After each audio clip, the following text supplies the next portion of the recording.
ਸਤਿ ਸ਼੍ਰੀ ਅਕਾਲ। ਤੁਸੀਂ ਜੁੜੇ ਹੋਏ ਹੋ ਪੰਜਾਬੀ USA ਦੇ ਨਾਲ ਤੇ ਮੈਂ ਹਾਂ ਪ੍ਰਵੀਨ ਸ਼ਰਮਾ ਲੈ ਕੇ ਹਾਜ਼ਰ ਹਾਂ ਪ੍ਰੋਗਰਾਮ ਖਬਰ ਤੇ ਨਜ਼ਰ। ਖਬਰ ਤੇ ਨਜ਼ਰ ਪ੍ਰੋਗਰਾਮ ਦੇ ਵਿੱਚ ਕੀ ਅਹਿਮ ਤੇ ਕੀ ਖਾਸ ਖਬਰਾਂ ਨੂੰ ਲੈ ਕੇ ਚਰਚਾ ਕਰਨ ਦੇ ਲਈ ਜੁੜ ਚੁੱਕੇ ਨੇ ਮਿੰਟੂ ਗੁਰਸਰੀਆ ਜੀ। ਮੈਨੂੰ ਸਤਿ ਸ਼੍ਰੀ ਅਕਾਲ, ਸਵਾਗਤ ਹੈ ਜੀ ਪੰਜਾਬੀ USA ਤੇ ਜੀ। ਸ਼ੁਕਰੀਆ ਜੀ ਸਾਰਿਆਂ ਨੂੰ, ਸਤਿ ਸ੍ਰੀ ਅਕਾਲ ਜੀ। ਸਤਿ ਸ਼੍ਰੀ ਅਕਾਲ ਜੀ। ਪ੍ਰੋਗਰਾਮ ਦੇ ਵਿੱਚ ਅੱਗੇ ਵਧਣ ਤੋਂ ਪਹਿਲਾਂ ਧੰਨਵਾਦ ਕਰਦੇ ਚਲੀਏ ਸਪਾਂਸਰਸ ਦਾ ਜਿਹੜੇ ਜ਼ਰੀਆ ਬਣਦੇ ਨੇ ਇਹਨਾਂ ਪ੍ਰੋਗਰਾਮਾਂ ਨੂੰ ਤੁਹਾਡੇ ਤੱਕ ਪਹੁੰਚਾਉਣ ਦੇ ਲਈ। ਖਾਲਸਾ ਇੰਸ਼ੋਰੈਂਸ ਏਜੰਸੀ ਵਾਲੇ ਜਿਨ੍ਹਾਂ ਤੋਂ ਤੁਸੀਂ ਹਰ ਤਰੀਕੇ ਦੀ ਇੰਸ਼ੋਰੈਂਸ ਲੈ ਸਕਦੇ ਹੋ। ਇੰਸ਼ੋਰੈਂਸ ਬਾਰੇ ਪਤਾ ਕਰਨ ਦੇ ਲਈ ਇਹਨਾਂ ਦਾ ਨੰਬਰ ਹੈ 408-272-2500। ਇਹ 1992 ਤੋਂ ਲਗਾਤਾਰ ਇੰਸ਼ੋਰੈਂਸ ਬਿਜ਼ਨਸ ਦੇ ਵਿੱਚ ਸ਼ਾਨਦਾਰ ਸੇਵਾਵਾਂ ਦੇ ਰਹੇ ਨੇ ਤੇ ਅਮਰੀਕਾ ਭਰ ਦੇ ਵਿੱਚ ਇੰਸ਼ੋਰੈਂਸ ਕਰਦੇ ਨੇ। ਓਬਾਮਾ ਕੇਅਰ, ਮੈਡੀਕੇਅਰ ਜਾਂ ਫਿਰ ਕਵਰਡ ਕੈਲੀਫੋਰਨੀਆ ਬਾਬਤ ਪਾਲਿਸੀ ਕਰਵਾਉਣ ਦੇ ਲਈ ਸਲਾਹ ਲੈਣ ਦੇ ਲਈ ਅੱਜ ਹੀ ਕਾਲ ਕਰੋ 408-272-2500 ਤੇ। ਟਰਕੀਅਨ ਇਮੀਗ੍ਰੇਸ਼ਨ ਲਾ ਫਰਮ ਵਾਲੇ ਜੇ ਟਰਕੀਅਨ ਅਟਾਰਨੀ ਟਰਕੀਆਣਾ ਦੇ ਨਾਲ ਤੁਸੀਂ US ਇਮੀਗ੍ਰੇਸ਼ਨ ਬਾਬਤ ਕੋਈ ਵੀ ਸਲਾਹ ਕਰਨੀ ਹੈ ਤੇ ਇਹਨਾਂ ਦਾ ਨੰਬਰ ਹੈ 415909-0503। ਕ੍ਰਿਸ਼ਨ ਧਨੋਟਾ ਯੂਬਾ ਸਿਟੀ GN ਲਿਵ ਵਾਲੇ ਟਰੱਕ ਵਾਸ਼ ਕਰਦੇ ਨੇ, ਆਇਲ ਚੇਂਜ ਕਰਦੇ ਨੇ, ਏਅਰ ਬ੍ਰੇਕਾਂ ਦਾ ਕੰਮ ਤਸੱਲੀ ਬਖਸ਼ ਕਰਵਾ ਸਕਦੇ ਹੋ। ਨਵੇਂ ਪੁਰਾਣੇ ਟਾਇਰ ਵੀ ਇਹਨਾਂ ਤੋਂ ਮਿਲਦੇ ਨੇ। ਲੋਕੇਸ਼ਨ ਸੈਂਤਾ ਨੀਲਾ ਦੀ ਨਿਮਾ ਸੋਤਾ ਦੇ ਨਾਲ ਗੱਲ ਕੀਤੀ ਜਾ ਸਕਦੀ ਹੈ 209-277-0113 ਤੇ। ਜਸਵਿੰਦਰ ਸਿੰਘ ਨਾਗਰਾ ਰੋਜ਼ਵੈਲ, ਅਵਤਾਰ ਸਿੰਘ ਸੰਘਾ ਯੂਬਾ ਸਿਟੀ ਤੇ ਬਲਦੇਵ ਸਿੰਘ ਕੰਗ ਯੂਬਾ ਸਿਟੀ ਤੋਂ। ਇਹਨਾਂ ਸਾਰੇ ਹੀ ਸਪਾਂਸਰਸ ਦਾ ਬਹੁਤ ਬਹੁਤ ਧੰਨਵਾਦ। ਤੇ ਜੇਕਰ ਤੁਸੀਂ ਵੀ ਪੰਜਾਬੀ USA ਦੇ ਇਹਨਾਂ ਪ੍ਰੋਗਰਾਮਾਂ ਨੂੰ ਸਪਾਂਸਰ ਕਰਨਾ ਚਾਹੁੰਦੇ ਹੋ ਤਾਂ ਸਟੂਡੀਓ ਦਾ ਨੰਬਰ ਹੈ 408-272-5200। ਅੱਜ ਦਾ ਇਹ ਖਬਰ ਤੇ ਨਜ਼ਰ ਪ੍ਰੋਗਰਾਮ ਸਾਲ 2025 ਦੀ 14 ਅਕਤੂਬਰ ਦਾ ਪ੍ਰੋਗਰਾਮ ਹੈ ਤੇ ਦਿਨ ਅੱਜ ਮੰਗਲਵਾਰ ਹੈ। ਮਿੰਟੂ ਜੀ, ਖਬਰਾਂ ਦੇ ਵਲਾਈਏ ਤੇ ਸ਼ੁਰੂਆਤ ਕਰੀਏ ਆਪਾਂ ਰਾਜ ਸਭਾ ਦੀ ਚੋਣ ਤੋਂ। ਰਾਜ ਸਭਾ ਦੀ ਚੋਣ ਦੇ ਬਾਰੇ ਜਿਹੜੀਆਂ ਨਾਮਜ਼ਦਗੀਆਂ ਸੀਗੀਆਂ ਜੀ, ਕਹਿੰਦੇ ਉਹ ਤੁਹਾਨੂੰ ਟੰਕੀ ਬਣ ਗਈ ਜੀ। ਬਿਲਕੁਲ ਜੀ, ਆਪਾਂ ਦੇਖ ਰਹੇ ਸੀਗੇ ਕਿ ਰਜਿੰਦਰ ਗੁਪਤਾ ਜੀ ਬਾਰੇ ਕਹਿ ਰਹੇ ਹਾਂ ਆਪਾਂ ਕਿ ਉਹ ਨਿਰਵਿਰੋਧ ਤੋਂ ਚੁਣੇ ਜਾਣਗੇ। ਕੋਈ ਮਤਲਬ ਕਿ ਉਹਨਾਂ ਦੇ ਬਰੋਬਰ ਲੱਗਦਾ ਨਹੀਂ ਸੀਗਾ ਕਿ ਕੋਈ ਖਲੋਵੇਗਾ। ਪਰ ਉਸ ਤੋਂ ਬਾਅਦ ਹੋਇਆ ਕਿ ਖਬਰ ਆ ਜਾਂਦੀ ਹੈ ਕਿ 3 ਕੁ ਬੰਦੇ ਆ ਗਏ ਨੇ ਜੀ, ਜੀ ਹੋਰ ਮੈਦਾਨ ਦੇ ਵਿੱਚ ਆ ਗਏ। ਫਿਰ ਉਸ ਤੋਂ ਬਾਅਦ ਸਭ ਤੋਂ ਵੱਡਾ ਨਾਮ ਜਿਹੜਾ ਸੀਗਾ ਨਾ ਚਰਚਿਤ ਹੋਇਆ ਨਵਨੀਤ ਚਤੁਰਵੇਦੀ ਦਾ, ਜਿਹਨੇ ਜੀਓ ਪੋਲਿਟਿਕਸ ਪੁਸਤਕ ਲਿਖੀ ਆ। ਇਹ ਬੰਦੇ ਦਾ ਜਿਵੇਂ ਨਾਂ ਹਾਈਲਾਈਟ ਹੋ ਗਿਆ, ਮੈਂ ਪਹਿਲਾਂ ਹੀ ਕਹਿਤਾ, ਮੈਂ ਕਿਹਾ ਲਓ ਜੀ ਅੱਜ ਸਾਰਾ ਦਿਨ, ਜਿਵੇਂ ਉਹ ਗਾਣਾ ਸੀ ਨਾ, ਤੇਰੇ ਹੋਏ ਸਵੇਰੇ ਦਰਸ਼ਨ ਨਹੀਂ, ਅੱਜ ਦਿਨ ਵਧੀਆ ਲੰਘੂਗਾ। ਮੈਂ ਕਿਹਾ ਲਓ ਜੀ, ਆਹ ਬੰਦਾ ਅੱਜ ਦਾ ਪੂਰਾ ਦਿਨ ਪੰਜਾਬੀਆਂ ਦਾ ਜੀ ਲਵਾਈ ਰੱਖੂਗਾ। ਕਿਉਂਕਿ ਇਸ ਬੰਦੇ ਨੂੰ ਮੈਂ ਬਹੁਤ ਸਾਲਾਂ ਤੋਂ ਜਾਣਦਾ ਵਾਂ, ਬਹੁਤ ਲੰਬੇ ਸਮੇਂ ਤੋਂ ਫੋਲੋ ਕਰਦਾ ਹਾਂ। ਬੀਤੇ ਦਿਨੀ ਮੇਰੇ ਨਾਲ ਅਖਬਾਰ 'ਚ ਕੰਮ ਕਰਦਾ ਸੀਗਾ ਕੋਈ ਲੁਧਿਆਣੇ ਤੋਂ ਪੱਤਰਕਾਰ, ਤੇ ਉਸ ਟਾਈਮ ਉਹ ਦਫ਼ਤਰ 'ਚ ਕੰਮ ਕਰਦਾ ਸੀਗਾ। ਬਹੁਤ ਵਧੀਆ ਮਤਲਬ ਕਿ ਉਹਦਾ ਅਹੁਦਾ ਸੀਗਾ। ਉਸ ਤੋਂ ਬਾਅਦ ਮੈਂ ਇੱਧਰ ਆ ਤੇ ਉਹ ਆਪਣਾ ਮਤਲਬ ਕਿ ਚੈਨਲ ਚਲਾਉਂਦਾ ਹੈ। ਤਾਂ ਉਸਨੇ ਮੈਨੂੰ ਕੁਝ ਦਿਨ ਪਹਿਲਾਂ, ਲਗਭਗ ਹਫ਼ਤਾ ਪਹਿਲਾਂ, ਇੱਕ ਗੱਲ ਕਹੀ ਕਿ ਇਹ ਬੰਦਾ ਇਸ ਤਰ੍ਹਾਂ ਦਾਅਵਾ ਕਰ ਰਿਹਾ, ਮੈਂ ਖਬਰ ਫਲੈਸ਼ ਕਰ ਦੇਵਾਂ। ਮੈਂ ਕਿਹਾ ਬਾਈ ਤੂੰ ਸਵਾਰੀ ਆਪਣੇ ਸਮਾਨ ਦੀ ਆਪ ਜ਼ਿੰਮੇਵਾਰ ਹੈ। ਜੀ ਜੀ। ਕਹਿੰਦਾ ਕਿ ਉਹ 68 ਵਿਧਾਇਕ ਕਿ ਪਤਾ ਨਹੀਂ 64 ਵਿਧਾਇਕ ਕਹਿੰਦਾ ਹੈ। ਮੈਂ ਕਿਹਾ ਬਾਈ ਮੈਂ ਕੋਈ ਸਲਾਹ ਨਹੀਂ ਉਹ ਦਿੰਦਾ ਇਸ ਮਾਮਲੇ ਦੇ ਵਿੱਚ। ਇਹ ਬੜਾ ਆਦਮੀ ਜਿਹੜਾ ਹੈ ਨਾ ਪਹੁੰਚੀ ਹੋਈ ਚੀਜ਼ ਆ, ਟੇਢੀ ਖੀਰ ਹੈ। ਹਾਂਜੀ। ਤੇ ਮੈਂ ਕਿਹਾ ਬਾਈ ਆਪਦੀ ਤੂੰ ਦੇਖ ਲਾ, ਜਿਹਦੇ ਕੋਲ 68 ਹੈ, ਮੈਂ ਕਿਹਾ ਉਹ ਸਰਕਾਰ ਦੇਖ ਕੇ ਤੇ ਆਪਦਾ ਮੁੱਖ ਮੰਤਰੀ ਕਿਉਂ ਨਹੀਂ ਬਣਾ ਸਕਦਾ। ਸਹੀ ਹੈ, ਬਿਲਕੁਲ। ਤੇ ਜਿਹੜੇ 68 ਉਧਰ ਜਾਣ ਨੂੰ ਫਿਰਦੇ ਆ, ਉਹ ਭਾਜਪਾ ਬੰਨੀ ਕਿਉਂ ਨਾ ਜਾਣਗੇ ਸਿੱਧੇ। ਸਹੀ। ਅਮਿਤ ਸ਼ਾਹ ਬੰਨੀ ਕਿਉਂ ਨਾ ਜਾਣਗੇ। ਉਹ 68 ਜਾਂ 64 ਜਿਹੜੇ ਆ, ਉਹ ਬਾਜਵੇ ਹੋਰਾਂ ਨਾਲ ਕਿਉਂ ਨਾ ਜਾਣਗੇ, ਜਿਨ੍ਹਾਂ ਦੇ ਕੋਲ 15-20 ਆਪਦੇ ਆ। ਤੇ ਉਹ ਨਾਲੇ ਸਾਲ 1.5 ਸਾਲ ਹੁਣ ਜਦੋਂ ਰਹਿ ਗਿਆ ਹਾਲੇ ਸਰਕਾਰ ਦਾ, ਉਹ ਕਿਉਂ ਜਾਣਗੇ। ਤੇ ਜੇ ਇਹੀ ਆ ਤਾਂ ਉਹ ਫਿਰ ਮਾਨ ਦੇ ਨਾਲ ਕਿਉਂ ਨਹੀਂ ਚੱਲੇਗਾ।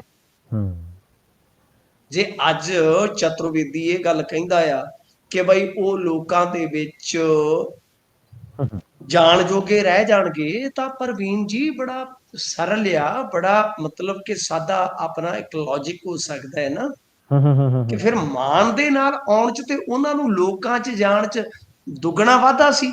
ਜੀ ਸਹੀ ਹੈ। ਬਲਕਿ ਲੌਜੀਕਲੀ ਸੋਚੀਏ ਨਾ, ਅਸੀਂ ਪੰਜਾਬੀ ਲੌਜਿਕ ਲਾ ਕੇ ਇਸ ਚੀਜ਼ ਨੂੰ ਵਿਚਾਰੀਏ ਕਿ ਚਤੁਰਵੇਦੀ ਕੀ ਚੁਤਰਾਈ ਕਰ ਰਿਹਾ। ਅੱਛਾ, ਦੂਜਾ ਮਾਮਲਾ ਜਿਹੜਾ ਸੀਗਾ ਕਿ ਇਸਨੇ ਅੱਜ ਤੋਂ ਕੋਈ 6-7 ਸਾਲ ਪਹਿਲਾਂ ਇੱਕ ਦਾਅਵਾ ਕੀਤਾ ਸੀਗਾ ਕਿ 200 ਟਨ ਸੋਨਾ ਨਰਿੰਦਰ ਮੋਦੀ ਨੇ ਗਹਿਣੇ ਰੱਖਤਾ ਹੈ। ਠੀਕ ਹੈ। ਉਹ ਮੈਂ BBC ਦੇ ਵਿੱਚ ਜਦੋਂ ਸਟੋਰੀ ਪੜ੍ਹੀ ਤਾਂ ਮੈਂ ਮਤਲਬ ਕਿ ਉਸ ਨੂੰ ਦੇਖਿਆ ਚੰਗੀ ਤਰ੍ਹਾਂ, ਤੇ ਅੱਜ ਵੀ ਤੁਹਾਨੂੰ ਮੈਂ ਇੱਕ ਉਹਦਾ ਦੱਸ ਦਿੰਦਾ, ਜੇ ਉਹਨੂੰ ਕਸੌਟੀ ਤੇ ਪਰਖਣਾ ਹੋਵੇ, ਕਿ ਬੈਂਕ ਆਫ ਇੰਗਲੈਂਡ ਦੇ ਵਿੱਚੋਂ ਤਾਂ ਬਹੁਤ ਸਾਰੇ ਮੁਲਕ ਜਿਹੜੇ ਆ ਉਹ ਸੋਨਾ ਵਾਪਸ ਲਿਆ ਰਹੇ। ਇਹਦਾ ਮਤਲਬ ਕਿ ਗਹਿਣੇ ਨਹੀਂ ਸੀ ਰੱਖਿਆ। ਬਹੁਤ ਸਾਰੇ ਬੈਂਕਾਂ ਨੇ ਦੇਸ਼ਾਂ ਨੇ ਬੈਂਕ ਆਫ ਇੰਗਲੈਂਡ ਦੇ ਵਿੱਚ ਆਪਦਾ 골ਡ ਸੰਭਾਲਿਆ ਹੋਇਆ ਸੀ। ਸਾਰਾ 골ਡ ਦਾ ਰੇਟ ਤਾਂ ਹੀ ਚੜ ਰਿਹਾ ਨਾ,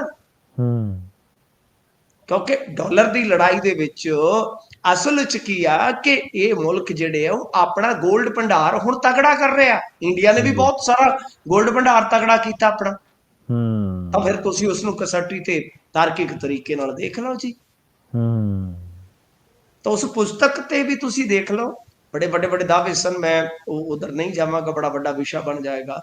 ਤਾਂ ਖੈਰ ਹੁਣ ਆ ਜਾਓ ਨੌਟੰਕੀ ਤੇ। ਉਹ ਬੰਦੇ ਨੇ ਪਹਿਲਾਂ ਭਰੀ ਨਾਮਜ਼ਦਗੀ ਤਾਂ 10 ਦੇ ਨਾਮ, ਤੇ 10 ਦੇ ਦੁਬਾਰਾ ਨਾਮ 20 ਦੇ ਨਾਮ, ਤੇ FIR ਰਾਤ ਹੀ ਹੋ ਗਈ ਸੀ। ਕੱਲ ਗੁਰਪ੍ਰੀਤ ਬਣਾਵਾਲੀਆ ਨੇ, ਮੈਂ ਕਈ ਵਿਧਾਇਕਾਂ ਦੇ ਨਾਲ ਗੱਲ ਕੀਤੀ। ਦੇਖੋ, ਆਮ ਆਦਮੀ ਪਾਰਟੀ ਦਾ ਕ੍ਰਿਟਿਕ ਜ਼ਰੂਰ ਹੈ, ਪਰ ਅੱਖਾਂ ਤੇ ਪੱਟੀ ਬੰਨ ਕੇ ਨਹੀਂ ਚੱਲਦਾ। ਬਹੁਤ ਸਾਰੇ MLAs ਉਹ ਕਹਿੰਦੇ ਯਾਰ ਕਿ ਅਸੀਂ ਦੇਖਿਆ ਹੀ ਨਹੀਂ, ਕਦੇ ਬੰਦਾ ਹੀ ਨਹੀਂ ਦੇਖਿਆ, ਅਸੀਂ ਮਿਲੇ ਨਹੀਂ। ਉਹ ਕਹਿੰਦਾ ਜੀ ਕਿ ਦਿੱਲੀ ਆਉਂਦੇ ਜਾਂਦੇ ਸੀ ਮੇਰੇ ਨਾਲ ਸੰਪਰਕ ਚ ਆ। ਯਾਰ ਇਹਦੇ ਸੰਪਰਕ ਚ ਆਏ ਹੁੰਦੇ ਤੇ ਕੇਜਰੀਵਾਲ ਨੂੰ ਪਤਾ ਨਾ ਲੱਗਿਆ ਹੁੰਦਾ, ਜਿਹਨੂੰ ਇੱਥੋਂ ਦੀਆਂ ਸਾਰੀਆਂ ਗਤੀਵਿਧੀਆਂ ਦੀ ਸੂਚਨਾ ਪ੍ਰਾਪਤ ਹੁੰਦੀ ਹੈ ਕਿ ਕੋਈ ਬੰਦਾ ਯਾਰ ਇੱਧਰ ਉੱਧਰ ਸਾਡਾ MLA ਮਿਲ ਰਿਹਾ ਹੈ, ਤੇ ਇੱਕ ਬੰਦੇ ਨੂੰ 60-65 ਸਾਡੇ MLA ਮਿਲ ਰਹੇ। ਔਰ ਕੁੰਵਰ ਵਿਜੇ ਦਾ ਨਾਮ ਹੈ ਵਿੱਚ। ਕੁੰਵਰ ਵਿਜੇ ਤਾਂ ਆਮ ਆਦਮੀ ਪਾਰਟੀ ਤੋਂ ਇੱਕ ਤਰ੍ਹਾਂ ਨਾਲ ਅੱਡ ਨੇ ਬਿਲਕੁਲ। ਦੂਜਿਆਂ ਤੇ ਚਲੋ ਆਪਾਂ ਯਕੀਨ ਨਾ ਕਰੀਏ, ਕੁੰਵਰ ਵਿਜੇ ਤੇ ਆਜ਼ਾਦ ਹੈ ਨਾ ਇੱਕ ਤਰ੍ਹਾਂ ਨਾਲ। ਤੂੰ ਤਾਂ ਕਹਿੰਦੀ ਸੀ ਬਰਬਾਦ ਹੋ ਗਿਆ, ਤੂੰ ਕੀ ਜਾਣੇ ਪੰਛੀ ਤੇ ਆਜ਼ਾਦ ਹੋ ਗਿਆ, ਉਹ ਤੇ ਆਜ਼ਾਦ ਆ ਜੀ। ਫਿਰ ਉਹੀ ਹੈ ਨਾ ਗੱਲ। ਸੋ ਅੱਜ ਇਹਦੇ ਤੇ ਜਦੋਂ ਮੁਕੱਦਮਾ ਦਰਜ ਹੋ ਕੇ ਪੁਲਿਸ ਚੜ ਕੇ ਆਈ ਇਹਨੂੰ ਫੜਨ ਵਾਸਤੇ, ਉਹਦੇ ਸੁਖਨਾ ਦੇ ਲਾਗੇ UT ਪੁਲਿਸ ਨੇ ਇਹਨੂੰ ਪ੍ਰੋਟੈਕਟ ਕਰ ਲਿਆ। ਅੱਛਾ, ਇਹਨੂੰ ਤੇ ਮਿਲ ਗਿਆ ਗਨਮੈਨ। ਵਾਹ। ਹੁਣ ਦੇਖੋ ਸਹੀ ਗੇਮ ਕੀ ਹੈ। ਤੇ ਜਿਹੜਾ ਇੱਕ ਪੱਤਰਕਾਰ ਸੀ, ਬਹੁਤ ਤੁਹਾਨੂੰ ਪਤਾ ਹੀ ਆ, ਬਾਅਦ ਦੇ ਵਿੱਚ ਉਹ ਚਲਾ ਗਿਆ ਸੀਗਾ, ਇੱਥੋਂ ਮੂਵ ਹੋ ਗਿਆ ਸੀ। ਉਹਦਾ ਭਰਾ ਇੱਥੇ ਬਹੁਤ ਵੱਡੇ ਅਦਾਰੇ 'ਚ ਹੁੰਦਾ ਸੀਗਾ, ਠੀਕ ਹੈ ਨਾ। ਉਹਦਾ ਇੱਕ ਭਰਾ ਪੁਲਿਸ ਦੇ ਵਿੱਚ ਵੀ ਆ, ਕਿਉਂਕਿ ਉਹਨਾਂ ਦਾ ਪਿਓ ਖਾੜਕੂਵਾਦ 'ਚ ਮਰਿਆ ਸੀ। ਤੇ ਉਹਦੇ ਬਾਅਦ ਫਿਰ ਉਹਨੂੰ ਮਤਲਬ ਕਿ ਜੌਬ ਮਿਲੀ ਹੋਈ ਆ। ਤੇ ਉਹ ਅਕਸਰ ਅੱਗੇ ਯੂਨੀਵਰਸਿਟੀ ਦੇ ਵਿੱਚ ਵੀ ਉਹਦੀ ਵੀਡੀਓ ਵਾਇਰਲ ਹੋਈ ਸੀ। ਉਹਦੀ ਸਿੱਧੀ SP ਰੋਪੜ ਦੇ ਨਾਲ ਤਲਕ ਕਲਾਮੀ ਹੋਈ ਆ। ਯਾਨੀ ਕੁਝ ਲੋਕ ਤੇ ਇਹ ਕੁਝ ਮੀਡੀਆ ਵਾਲੇ ਵੀ ਇਹ ਕਹਿ ਰਹੇ ਨੇ ਕਿ ਪਿਸਟਲਾਂ ਤਾੜ ਦਿੱਤੀਆਂ ਇੱਕ ਦੂਜੇ ਤੇ ਪੁਲਿਸ ਵਾਲਿਆਂ ਨੇ। ਅੱਛਾ, ਬਹੁਤ ਵੱਡੀ ਬਹਿਸ ਹੋਈ ਹੈ। ਤੁਸੀਂ ਦੇਖੋ ਨਵਨੀਤ ਚਤੁਰਵੇਦੀ ਨੂੰ ਲੈ ਕੇ, ਤੇ ਜਿਸ ਗੱਡੀ 'ਚ ਉਹਨੂੰ ਵਾਇਆ ਗਿਆ ਸੀ, ਉਸ ਗੱਡੀ ਦੇ ਵਿੱਚ ਉਹ ਆਪ ਬਹਿ ਗਿਆ ਇੰਸਪੈਕਟਰ। SP ਕਹਿੰਦਾ ਮੇਰੀ ਗੱਡੀ 'ਚ ਉਤਰ। ਕਮਾਲ ਦੇਖੋ। ਤੇ ਫਿਰ ਜਿਹੜੀ ਬੀਬੀ ਕਮਰਦੀਪ ਕੌਰ ਹੈ SSP ਚੰਡੀਗੜ੍ਹ, ਉਹ ਪਹੁੰਚੀ ਮੌਕੇ ਤੇ। ਠੀਕ ਹੈ। ਫੇਰ ਜਾ ਕੇ ਉਹ ਇੰਸਪੈਕਟਰ ਨਿਕਲਿਆ, ਉਹ ਕਹਿੰਦਾ ਮੈਂ ਡਰਦਾ ਹੀ ਨਹੀਂ ਕਿਸੇ ਤੋਂ। ਇੱਕ ਇੰਸਪੈਕਟਰ ਪੰਜਾਬ ਪੁਲਿਸ ਦੇ SP ਨੂੰ ਦਾਬੇ ਮਾਰ ਰਿਹਾ। ਉਸ ਤੋਂ ਬਾਅਦ ਬੀਬੀ ਨੇ ਆਖਿਆ SSP ਸਾਹਿਬਾ ਨੇ ਕਿ ਸਾਰੇ ਤੁਸੀਂ ਕਾਗਜ਼ਾਤ ਲੈ ਕੇ ਥਾਣੇ ਪਹੁੰਚੋ। ਹੁਣ ਥਾਣੇ 'ਚ ਬੈਠੀਆਂ ਦੋਨੇ ਪੁਲਿਸ ਫੋਰਸਾਂ। ਠੀਕ ਹੈ। ਇਹ ਕਹਿੰਦੇ ਆ ਕਿ ਸਾਡੇ ਕੋਲ ਗ੍ਰਿਫਤਾਰੀ ਦਾ ਵਾਰੰਟ ਹੈ ਇਹਦਾ, ਕਿ ਇਹਨੇ ਜਾਲੀ ਦਸਤਖਤ ਕਰ ਦਿੱਤੇ ਆ। ਤੇ ਦੂਜੇ ਪਾਸੇ ਉਹਦੀ ਨਾਮਜ਼ਦਗੀ ਰੱਦ ਹੋਣ ਦਾ ਵੀ ਸਮਾਚਾਰ ਆ ਰਿਹਾ ਸੀਗਾ। ਤਾਂ ਕੁੱਲ ਮਿਲਾ ਕੇ ਪ੍ਰਵੀਨ ਜੀ ਨੌਟੰਕੀ ਹੋਰ ਨਹੀਂ ਤੇ ਹੋਰ ਕੀ ਹੈ, ਮੈਨੂੰ ਦੱਸੋ। ਬਿਲਕੁਲ। ਉਹ ਪੁਲਿਸ ਵਾਲੇ ਕਹਿੰਦੇ ਹੁਣ ਅਸੀਂ ਦੇਣਾ ਨਹੀਂ ਤੁਹਾਨੂੰ, ਉਹ ਬੱਗੇ ਵਾਲਾ ਮਾਮਲਾ ਬਣ ਗਿਆ ਅਸਲ 'ਚ। ਹਾਂਜੀ ਹਾਂਜੀ, ਉਹ ਬੱਗੇ ਵਾਲਾ ਸੀਗਾ। ਤੇ ਇਹ ਮੈਨੂੰ ਲੱਗਦਾ ਕਿ ਹੁਣ ਚਤੁਰਵੇਦੀ ਵਾਲਾ ਬਣ ਜਾਣਾ, ਇੱਕ ਇਹ ਵੀ ਇਤਿਹਾਸ 'ਚ ਲਿਖਿਆ ਜਾਣਾ। ਤਾਂ ਚੰਡੀਗੜ੍ਹ ਪੁਲਿਸ ਨੇ ਜਿਹੜੇ ਬੰਦੇ ਦੇ ਕਾਗਜ਼ਾਤ ਰੱਦ ਹੋ ਗਏ ਵਿਧਾਨ ਸਭਾ 'ਚ, ਉਸਨੂੰ ਕਿਵੇਂ ਪ੍ਰੋਟੈਕਸ਼ਨ ਦਿੱਤੀ ਯਾਰ, ਕਮਾਲ ਦੀ ਗੱਲ ਹੈ। ਉਹਦੇ ਕੋਲ ਵਕੀਲ ਨੇ ਆਪਣੇ ਬਕਾਇਦਾ। ਮੈਂ ਤਾਂ ਦੇਖਿਆ ਕਿ ਨਾਲ ਦੀ ਨਾਲ ਥਾਣੇ 'ਚ ਵਕੀਲ ਪਹੁੰਚ ਗਏ ਨੇ ਜੀ। ਤਾਂ ਸਮਝ ਤੋਂ ਬਾਹਰ ਹੈ ਗੱਲ। ਪਰ ਜੋ ਮਰਜ਼ੀ ਆ, ਆਮ ਆਦਮੀ ਪਾਰਟੀ ਨੂੰ ਵਕਤ 'ਚ ਪਾਤਾ ਉਸ ਬੰਦੇ ਨੇ। ਜੀ ਸਹੀ ਹੈ। ਨੀਂਦ ਇਹਨਾਂ ਦੀ ਮਤਲਬ ਨੀਂਦ ਚੁਰਾਈ ਤੂਨੇ ਚੈਨ ਚੁਰਾਇਆ ਮੇਰਾ। तो मतलब कि दसते आ कि रात अरविंद केजरीवाल अमन अरोड़ा भगवंत मान हॉटलाइन ते एक दूजे नाल जुड़े रहे ने कि की चल रहा है जी। ते रजिंदर गुप्ता दी जिहड़ी घरों है बीबी मधु उसते कागज भी भराए गए ने कल ਕਿ ਕਿਤੇ ਕੋਈ ਖੇਲਾ ਨਾ ਹੋ ਜਾਵੇ। ਜੀ ਬਹੁਤ ਮਤਲਬ ਕਿ ਇੱਕ ਜਿੱਦਾਂ ਕਹਿ ਲਈਏ ਕਿ ਦਿਲਚਸਪ ਐਪੀਸੋਡ ਹੈ ਇਹ ਵੀ ਇਹਨਾਂ ਦੇ ਰਾਜ ਦੇ ਵਿੱਚ। ਤਾਂ ਨਵਨੀਤ ਚਤੁਰਵੇਦੀ ਜਿਹੜੇ ਆ ਐਸੀ ਉਹਨੇ ਕਲਾ ਖੇਡੀ ਆ ਕਿ ਹੁਣ ਆਮ ਆਦਮੀ ਪਾਰਟੀ ਸਖਤੇ ਚ ਹੈ ਕਿ ਬਈ ਅੱਜ ਇਹਨਾਂ ਨੇ ਪ੍ਰੈਸ ਕਾਨਫਰੰਸ ਕੀਤੀ ਹੈ ਬਕਾਇਦਾ ਜੀ ਜੀ ਕਿ ਸਾਡੇ ਨਾਲ ਯਾਰ ਇਹ ਹੋ ਕੀ ਗਿਆ। ਤੇ ਪਰ ਮੈਂ ਕੁਝ ਐਮਐਲਏ ਜਿਨ੍ਹਾਂ ਦਾ ਨਾਮ ਆਇਆ ਉਹਨਾਂ ਦੇ ਨਾਲ ਜਦੋਂ ਗੱਲ ਕੀਤੀ ਉਹ ਕਹਿੰਦੇ ਕਿ ਸੱਚ ਜਾਣਿਓ ਅਸੀਂ ਇਸ ਬੰਦੇ ਨੂੰ ਚੱਜ ਨਾਲ ਵੇਖਿਆ ਨਹੀਂ, ਅਸੀਂ ਤਾਂ ਗੂਗਲ ਕਰ ਕਰਕੇ ਵੇਖਣ ਡਏ ਆ ਕਿ ਚੀਜ਼ ਕੀ ਹੈ। ਜੀ ਬਿਲਕੁਲ। ਤੇ ਮਿੰਟੂ ਜੀ ਗੱਲ ਕਰੀਏ ਹਰਿਆਣੇ ਦੀ। ਹਰਿਆਣੇ ਦੇ ਵਿੱਚ ਪਹਿਲਾਂ ਹੀ ਇੱਕ ਜਿਹੜਾ ਪੁਲਿਸ ਅਫਸਰ ਆ ਖੁਦਕੁਸ਼ੀ ਕਰ ਗਿਆ ਤੇ ਉਹਦੇ ਕਰਕੇ ਆਪਾਂ ਵੇਖਿਆ ਵੀ ਪਰਿਵਾਰ ਇਨਸਾਫ ਮੰਗ ਰਿਹਾ ਤੇ ਹਰਿਆਣਾ ਸਰਕਾਰ ਕਸੂਤੀ ਘਿਰੀ ਵੀ ਹੈ। ਇੱਕ ਹੋਰ ਪੁਲਿਸ ਖੁਦਕੁਸ਼ੀ ਹੋ ਗਿਆ ਜੀ ਹਰਿਆਣੇ ਦੇ ਵਿੱਚ ਵੀ ਤੇ ਪੰਜਾਬ ਦੇ ਵਿੱਚ ਵੀ ਸੁਣਦੇ ਆ ਇੱਕ। ਦੇਖੋ ਗੱਲ ਇਹ ਆ ਕਿ ਇਸ ਵੇਲੇ ਜੇ ਆਪਾਂ ਦੇਖੀਏ ਇਸ ਖਬਰ ਦੀ ਪੂਰੇ ਮੁਲਕ ਦੇ ਵਿੱਚ ਚਰਚਾ ਹੈ, ਪੂਰੇ ਮੁਲਕ ਦੇ ਵਿੱਚ। ਪ੍ਰਵੀਨ ਜੀ ਅੱਜ ਦੀ ਘੜੀ ਦੇ ਵਿੱਚ ਜਿਹੜੀ ਅਪਡੇਸ਼ਨ ਹੈ ਇਸ ਮਾਮਲੇ ਦੇ ਵਿੱਚ ਉਹ ਇਹ ਆ ਕਿ ਚੰਡੀਗੜ੍ਹ ਕੋਰਟ ਦਾ ਜੋ ਆਈਪੀਐਸ ਪੂਰਨ ਹੈ ਉਹਨਾਂ ਦੀ ਪਤਨੀ ਅਮਨੀਤ ਜਿਨ੍ਹਾਂ ਬਾਰੇ ਮੈਂ ਤੁਹਾਨੂੰ ਦੱਸਿਆ ਸੀਗਾ ਆਪਾਂ ਕੱਲ ਹੀ ਕਿ ਹਾਂਜੀ ਕੋਰਟ ਦਾ ਨੋਟਿਸ ਹਾਂਜੀ ਕਿ ਉਹ ਪੰਜਾਬਣ ਹੈ ਤੇ ਇੱਕ ਵਿਧਾਇਕ ਅਮਿਤ ਰਤਨ ਕੋਟਫੱਤਾ ਦੀ ਉਹ ਸਿਸਟਰ ਹੈ ਜੀ। ਤਾਂ ਵਾਈ ਪੂਰਨ ਕੁਮਾਰ ਦੇ ਸੁਸਾਈਡ ਦੇ 8ਵੇਂ ਦਿਨ ਪੋਸਟਮਾਰਟਮ ਤੇ ਨਹੀਂ ਹੋ ਸਕਿਆ। ਨਾਇਬ ਸੈਣੀ ਜਿਹੜੇ ਆ ਸੀਐਮ ਮੰਤਰੀਆਂ ਤੇ ਵਿਧਾਇਕਾਂ ਦੇ ਨਾਲ ਅੱਜ ਮੀਟਿੰਗ ਕਰ ਰਹੇ ਸੀਗੇ। ਡੀਜੀਪੀ ਨੂੰ ਛੁੱਟੀ ਤੇ ਭੇਜਿਆ ਗਿਆ। ਕਾਫੀ ਅਪਡੇਸ਼ਨ ਨੇ, ਮੈਂ ਸ਼ਾਰਟ ਚ ਦੱਸ ਰਿਹਾ। ਠੀਕ ਹੈ ਜੀ। ਤੇ ਦੂਜੇ ਪਾਸੇ ਚੰਡੀਗੜ੍ਹ ਕੋਰਟ ਦਾ ਵੀ ਪੂਰਨ ਦੀ ਪਤਨੀ ਨੂੰ ਅਮਨੀਤ ਨੂੰ ਨੋਟਿਸ ਆ ਗਿਆ ਕਿ ਹੁਣ ਇਹਨਾਂ ਨੇ ਜਾ ਕੇ 15 ਤਰੀਕ ਨੂੰ ਜਵਾਬ ਫਾਈਲ ਕਰਨਾ ਹੈ ਕੱਲ ਨੂੰ। ਤੇ ਜੇ ਮੰਨ ਲਓ ਇਹ ਜਵਾਬ ਸੰਤੁਸ਼ਟ ਨਹੀਂ ਕਰਵਾ ਸਕੇਗਾ ਤਾਂ ਕੋਰਟ ਆਰਡਰ ਦੇ ਸਕਦਾ ਹੁੰਦਾ ਹੈ ਨਾ ਕਿ ਭਾਈ ਤੁਸੀਂ ਸੰਸਕਾਰ ਕਰੋ ਜਾਂ ਪੋਸਟਮਾਰਟਮ ਕਰਵਾਓ ਵਗੈਰਾ ਵਗੈਰਾ। ਤਾਂ ਯਾਨੀ ਇੱਕ ਕਾਨੂੰਨੀ ਲੜਾਈ ਵੀ ਜਿਹੜੀ ਸ਼ੁਰੂ ਹੋ ਗਈ। ਰਾਹੁਲ ਗਾਂਧੀ ਤੋਂ ਇਲਾਵਾ ਮੇਰੇ ਖਿਆਲ ਦੇ ਨਾਲ ਅੱਜ ਚਿਰਾਗ ਪਾਸਵਾਨ ਵੀ ਪਹੁੰਚੇ ਹੋਏ ਸਨ।